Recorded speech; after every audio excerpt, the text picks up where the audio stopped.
Bir aya yaxındır ki, müharibə gedir. Bu müddət ərzində ölkəmiz döyüş meydanında böyük uğurlar əldə edib. Hər gün cəbhədən yaxşı xəbərlər gəlir. Gün ərzində müntəzəm olaraq mənə döyüş bölgələrində aparılan əməliyyatlar haqqında məlumat verilir, müvafiq göstərişlər verilir mənim tərəfimdən. Demək olar ki, hər saat müxtəlif bölgələrdə baş verən hadisələrlə bağlı məlumat daxil edilir. Həm Müdafiə Nazirliyi və digər qurumlar məni məlumatlandırırlar. Hər gün operativ müşavirələr keçirilir. Bir sözlə, vəziyyət tam nəzarət altındadır və bu müddət ərzində işğal edilmiş torpaqlarımızın bir hissəsi işğalçılardan azad edilibdir. 100-dən çox yaşayış məntəqəsi, şəhərlər, kəndlər işğalçılardan azad edilibdir. Azad edilmiş şəhər və kəndlərimizdə artıq Azərbaycan bayrağı ucaldılıbdır və bu şəhər və kəndlərimizin video görüntüləri Azərbaycan ictimaiyyətinə təqdim edilir və hər kəs görə bilər ki, vəhşi düşmən bizim şəhər və kəndlərimizi nə günə qoyub. Bir dənə də salamat bina qalmayıb, bütün binalar, evlər, inzibati binalar, sosial obyektlər, tarixi, dini abidələrimiz mənfur düşmən tərəfindən dağıdılıb. İşğal edilmiş torpaqlar və dağıntılar erməni vandalizminin canlı şahidləridir və Ermənistan dövləti bu cinayətlərə görə məsuliyyət daşıyır və cavab verəcəkdir. Mən tapşırıq vermişəm ki, işğaldan azad edilmiş bütün bölgələrdə təftiş işləri aparılsın, bütün dağıntılar qeydə alınsın, aktlar tərtib edilsin, bizim vətəndaşlarımızın dağıdılmış əmlaki uçota alınsın və əlbəttə ki, Ermənistan dövləti bu hərbi cinayətlərə görə cavab verəcəkdir. Bir daha bütün dünya gördü ki, hansı vəhşilərlə biz üz-üzəyik. Və bugün Azərbaycan əskəri və zabiti döyüş meydanında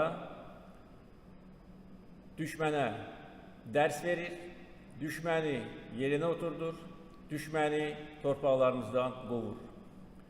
Biz qan tökürük, şəhidlər veririk, hərbçilər, eyni zamanda mülki şəxslər şəhid olur. Ermənistan döyüş meydanında bizim qarşımızda duruş gətirə bilmir və yenə də hər zaman olduğu kimi öz çirkin əməllərini yaşayış məntəqələrimizin, mülki əhalinin yaşadıkları yerləri ateşə tutur. Və bu namərd ateş nəticəsində 60-dan çox mülki şəxs həlak olubdur, 300-ə yaxın mülki şəxs yaralanıbdır. 2 gün bundan əvvəl milli qəhrəman Şükür Həmidov qəhrəmancasına həlak olub. Şükür Həmidov 2016-cı il aprel döyüşlərində qəhrəmanlıq göstərmişdir və mənim tərəfimdən ona milli qəhrəman fəxri adı verilmişdir və milli qəhrəman ulduzunu şəxsən ona təqdim etmişdim. Təklif edirəm ki, döyüşlərdə şəhid olmuş bütün şəhidlərimizin xatirəsi bir dəqiqə sükutla yad edilsin.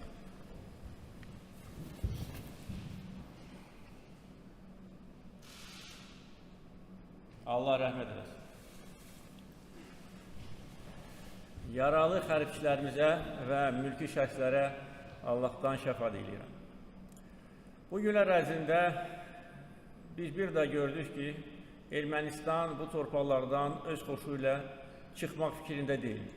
Bir də gördük ki, Ermənistan bu 30 il ərzində sadəcə olaraq vaxt udmaq, danışıqlarda imitasiya aparmaq, və status quo-nu əbədi etmək fikrindəyik. Əfsuslar olsun ki, beynəlxalq vasitəçilər işğalçı dövlətə lazımi təzyiq göstərə bilməmişdilər, yaxud da ki, bunu etmək istəməmişdilər. Əks təqdirdə, BMT Təhlükəsizlik Şurasının 4 qətnaməsi kağız üzərində qalmazdı. Onu da bildirməliyəm ki, bir neçə gün bundan əvvəl həmsədr ölkələr tərəfindən BMT Təhlükəsizlik Şurasının iclası keçirilmişdir və iclasda bizi qane etməyən və faktiki olaraq 93-cü ildə qəbul edilmiş qətnamələr üzərində xətt çəkmək mənasını daşıyan sənəd irəli sürülmüşdür. Biz buna qəti şəkildə etiraz etdik.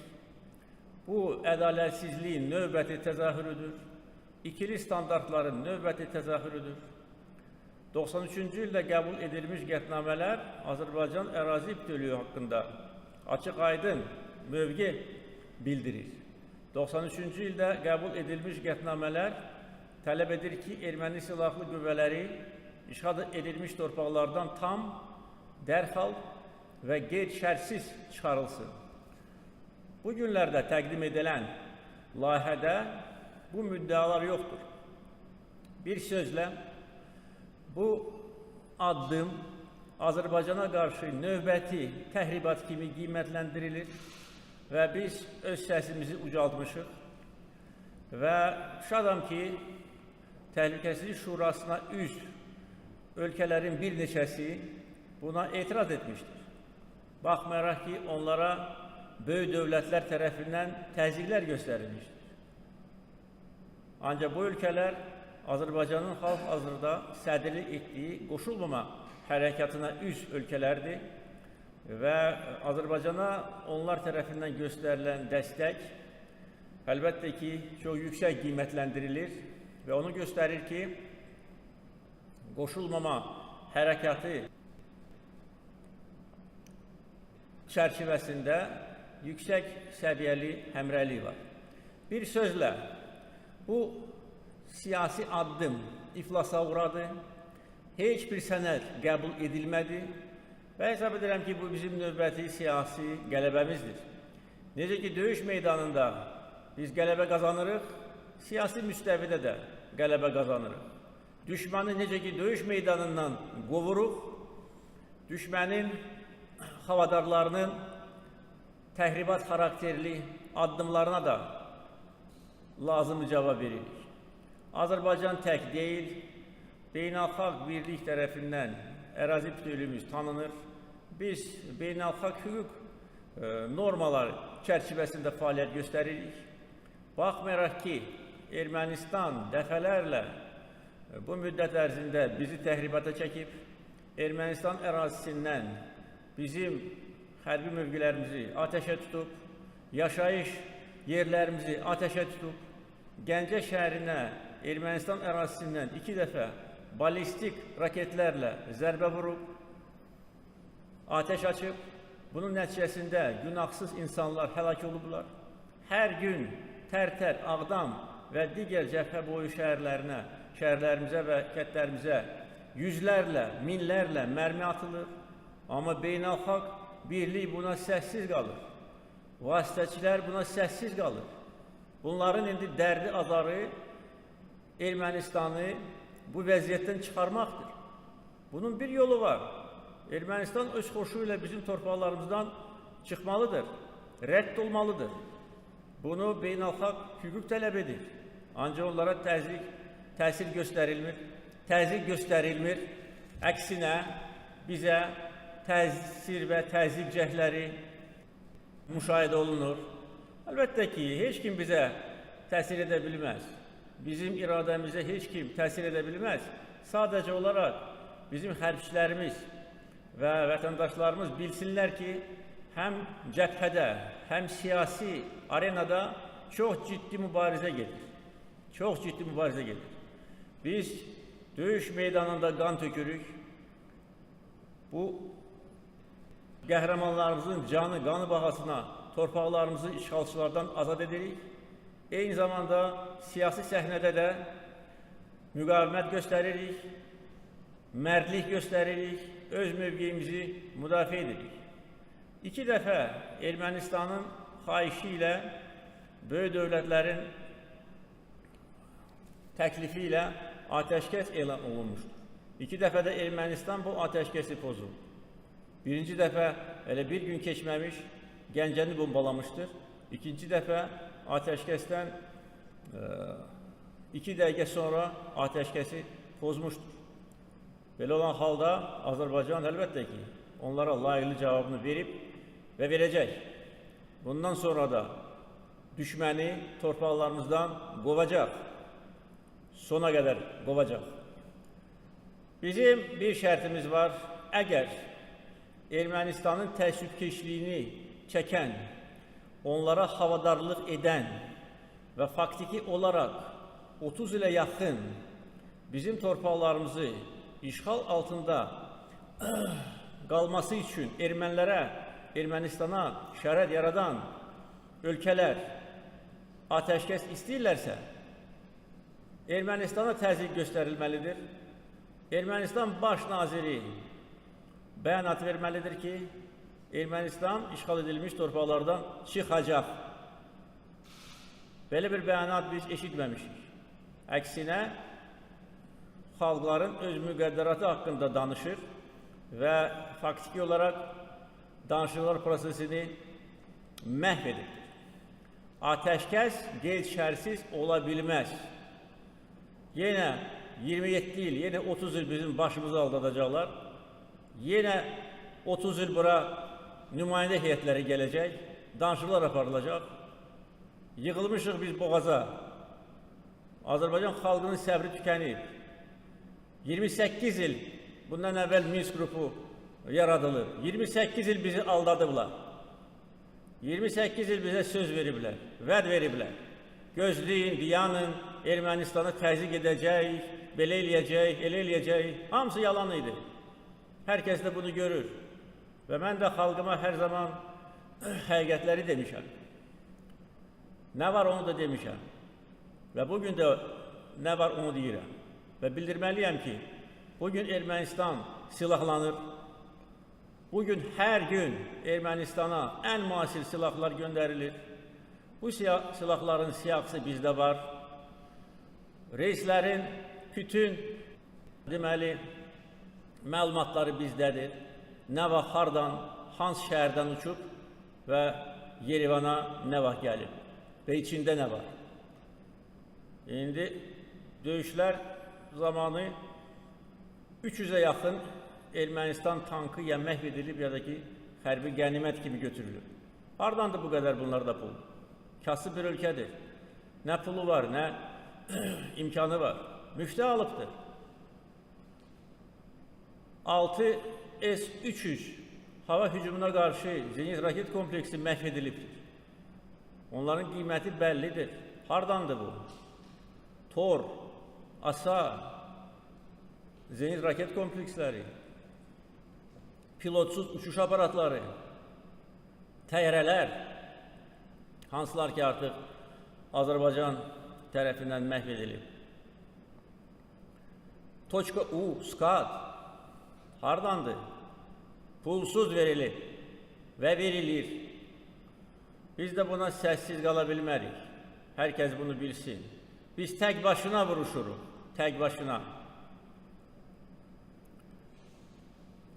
Mən bunları deyirəm ki, ilk növbədə Azərbaycan xalqı real vəziyyəti bilsin və bilsin ki, nəyin bahasına biz torpaqlarımızı işğalçılardan azad edirik və bilsin ki, əgər Ermənistana bu 27-28 il ərzində maliyyə, hərbi, siyasi yardım göstərilməsəydi, çoxdan torpaqlarımız işğalçılardan azad olunardı. Öyle sülh yolu ilə. İndi baxın necə erməni əskərləri qaçır döyüş meydanından. Bütün bu görüntülər var. İndi bu görüntülərin bir hissəsi sadəcə olaraq mətbuatda öz əksini tapır. Amma bu çox geniş bir video məlumatdır. Əgər bu silahlar olmasaydı, bu siyasi dəstək olmasaydı, saxlaya bilərdimi ki, Ermənistan bizim torpaqlarımızın işğal altında? Əlbəttə ki, yox. Mən demişəm, biz onları qovuruq və qovacağıq. Azərbaycan qarşısında heç kim dura bilməz. Və biz haqlıyıq. Biz öz torpağımızda vuruşuruq, öz ərazi bütövlüyümüzü bərpa edirik. Ermənistan ərazisinə keçməmişik, belə fikrimiz yoxdur. Belə fikir olsaydı, çoxdan bunu edərdik. Və bunu etmək üçün o qədər də böyük səy göstərmək də lazımdır. Döyüş meydanında biz uğurlar qazanmışıq. Ancaq eyni zamanda bu döyüşlər onu göstərdi ki, hələ də qüsurlar da var, çatışmamazlıqlar da var və onları biz operativ qaydada aradan qaldırırıq və eyni zamanda bu döyüşlərdən sonra İkinci Qarabağ müharibəsi başa çatandan sonra bütün döyüş zamanı əldə edilmiş uğurlar və çatışmamazlıqlar ciddi təhlil edilməlidir və baxmayaraq ki, bugün Azərbaycan ordusu dünya miqyasında güclü ordular sırasındadır, biz bundan sonra ordu quruculuğu işində daha müasir metodlardan istifadə etməliyik. Bu döyüşlər bizim üçün böyük təcrübədir. Biz gördük ki, bəzi hallarda bizim hərbi arsenalımızda olan bəzi silahlar müasir döyüşlərdə o qədər də lazım olmur. Əksinə, bugün yüksək texnoloji mərhələyə biz qədəm qoymuşuq və əlbəttə ki, texnologiyalar, peşəkarlıq böyük dərəcədə hər bir ordunun uğurunu təmin edir. Ancaq, mən bunu demişəm, bir də demək istəyirəm ki, torpaqları işğalçılardan azad edən əskərlər və zabitlərdir. Bayrağı da onlar qaldırırlar, torpağı da onlar işğalçılardan təmizləyirlər. Ona görə növbəti günlərdə, bugün bu barədə biz danışacağıq, növbəti günlərdə bizim hərbi əməliyyatlarımız elə aparılmalıdır ki, onların səmərəsi daha da təsirli olsun. Vaxt itirməyək. Bəzi hallarda yubanmalar var. Bəzi hallarda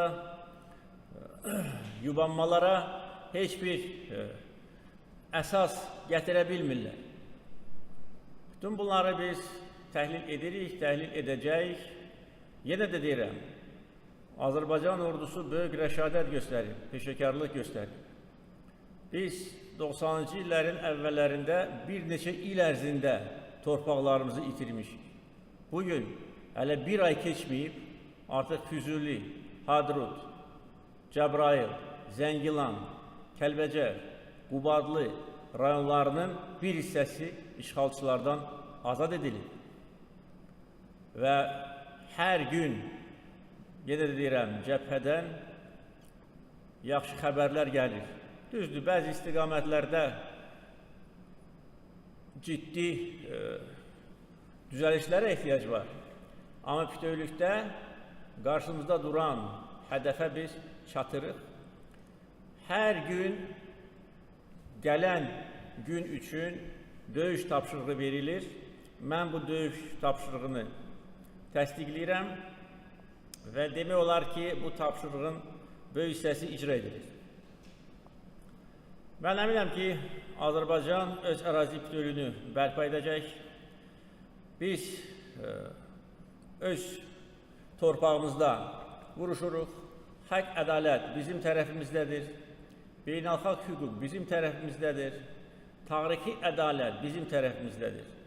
Və biz ərazi bütövlüyümüzü bərpa etməliyik, işğalçıları öz torpaqlarımızdan qovmalıyıq, ölkəmizin suverenliyini təmin etməliyik. Əminəm ki, biz buna nail olacağıq. Amma buna nail olmaq üçün əlbəttə ki, hər bir vəzifəli şəxsdən böyük məsuliyyət tələb olunur, cəsarət tələb olunur və nizam-intizam tələb olunur. Mən bu günlər ərzində müntəzəm olaraq Azərbaycan xalqına müraciət edirəm. öz fikirlərimi bildirirəm, uğurlar haqqında məlumat verirəm. Bugün də Azərbaycan xalqını əmin etmək istəyirəm ki, bundan sonra da biz haqq yolumuzdan dönməyəcəyik. Heç bir qüvvə bizim iradəmizə təsir edə bilməz. Düşməni sona qədər qovacağıq, ərazi bütövlüyümüzü bərpa edəcəyik.